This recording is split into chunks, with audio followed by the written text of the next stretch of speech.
Fans ni Kimi, nag-aalala at nababahala dahil kay Paulo. Bakit kaya?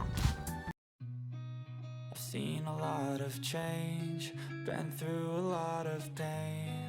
Some things are not the same as they were a year ago, but all will be okay. I move on each and every day. The past. Natutuwa ngayon ang mga tagahanga ni Kim Chiu at Paolo Avellino dahil pagkatapos ng dalawa nilang hit primetime TV series, ang Linlang at ang Philippine adaptation ng Korean hit TV series na What's Wrong with Secretary Kim.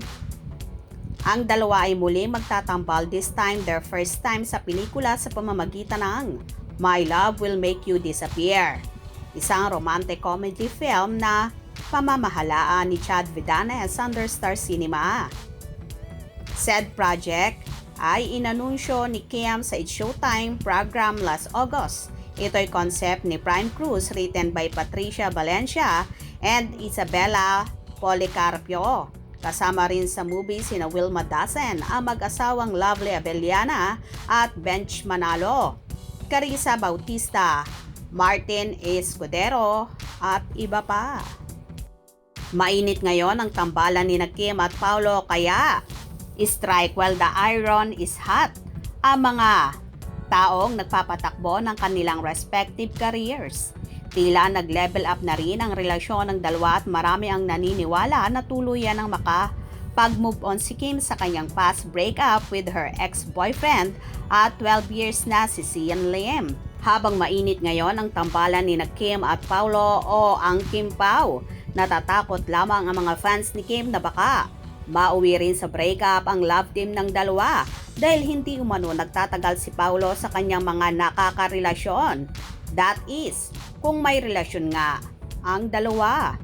Kung tutuusin, pareho nang nasa marrying stage si Kim, 34 at Paulo 36, at pareho na ring stable ang kanilang respective careers.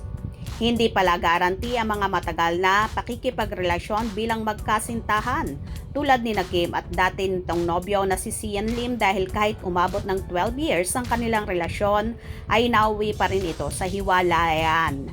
Si Paulo ay may 14-year-old son sa New York City based former GMA actress na si LJ Reyes na may asawa na ngayon at sa Big Apple na rin nakabase kasama ang dalawa niyang anak na sina Aki, Ethan Aquino, 14 at si Summer Ayana, 4, sa kapuso actor na si Paulo Conquist. Samantala patuloy na nakaabang ang Kim Pao fans kung sa totoong buhay mauuwi ang relasyon ng dalawa. Well, hindi nga maiaalis sa fans ni Kimi ang mag-alala, lalo pat iba ang naging history ni Paulo sa kanyang mga exes. Pero sa palagay ko naman ay totoo na ang aktor at seryoso na rin kay Kimi, kung saan nakita na niya ang maraming katangiang nasa dalaga na matagal na niyang hinahanap-hanap sa kanyang mga ibang nakarelasyon. Kaya wag na mag-alala ang ibang fans ni Kimi dahil hindi na maghihiwalay ang Kim Pao sa totoong buhay, at isa na nga dyan sa pagpapatunay ang paglipat ni Paulo ng bagong management under Star Magic, kung saan yan din ang nag-handle sa karera ni Chinita Princess. Kaya wag tayo mag-isip ng negatives, bagos manifest na lang natin ang relasyon ng Kim Pao na sa simbahan na mauwi ang lahat. Hope you enjoyed. Please subscribe for more info.